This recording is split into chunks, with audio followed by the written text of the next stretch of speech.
Hello বন্ধুরা, চলে এসেছি আজকে নিরামিষ সুস্বাদু সয়াবিনের তরকারি নিয়ে। তো দেখো আমি এখানে সাপুলা 3 প্যাকেট সয়াবিন নিয়েছি, যেটাকে সেদ্ধ করতে দিয়ে দিয়েছি। তো এই দেখো ফুটে গেছে, আমার প্রায় সেদ্ধও হয়ে গেছে।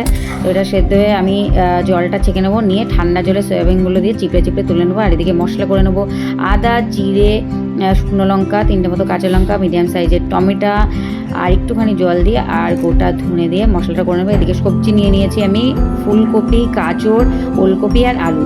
আমি ফুলকপি, গাজর আর ওলকপিটাকে একটু ভাপিয়ে নেবো অর্ধেক মতো। আলুটা যেহেতু আমি চন্দ্রমুখী নিয়েছি তাই আমি ভাপাইনি। আর এইদিকে আমি সয়াবিনটা আমি নুন হলুদ দিয়ে একটু ভেজে নেবো। আর চন্দ্রমুখী আলুটা যেহেতু তাড়াতাড়ি গলে যায় তাই জন্য আমি ওটা ভাপাইনি, ওটা তেলেই ভাজবো। দেখো হয়ে গেছে, আমি নামিয়ে নিয়েছি। আর এদিকে আমি তেলের মধ্যে চন্দ্রমুখী আলুটা দিয়ে একটু নাড়িয়ে নেবো সুন্দর করে। একটুখানি ভাজা হলে আমি তারপরে ভাপিয়ে রাখা ওলকপি, গাজর আর ফুলকপিটা দিয়ে আমি এটা সুন্দর করে নুন হলুদ দিয়ে ভেজে নামিয়ে নেবো।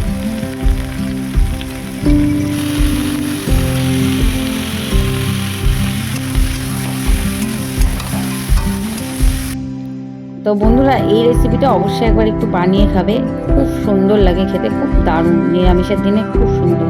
তো আমি এদিকে ফোড়নে দিয়ে দিলাম জিরে আর বেটে রাখা মশলাটা, আর এদিকে দিয়ে দেবো সানরাইজের সোয়া কারি মশলা। তো এইটা মশলাটা আমি কষাতে থাকবো। একটু নুন হলুদ দেবো, যেহেতু সবজিতে আমি আগেই নুন হলুদ দিয়ে দিয়েছি তাই অল্প দেবো। তা মশলাটা যখন তেল ছেড়ে দেবে তারপরে আমি সবজিগুলো, ভেজে রাখা সবজিগুলো দিয়ে দেবো। সবজিগুলো দিয়ে একটু কষিয়ে আর সয়াবিনটাও দিয়ে দেবো, দিয়ে কষিয়ে ভালো করে নাড়িয়ে আমি পরিমাণ মতো জল দিয়ে দেবো।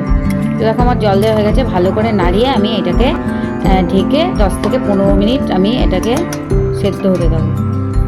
তো দেখো আমার এদিকে হয়ে গেছে সয়াবিনটা প্রায় তো সুন্দর হয়ে গেছে। নামানোর আগে আমি একটু স্বাদ মতো চিনি, একটু ঘি দিয়ে দেবো। ঘিটা আর কি দেখানোর সময় ভিডিও করা হয়নি।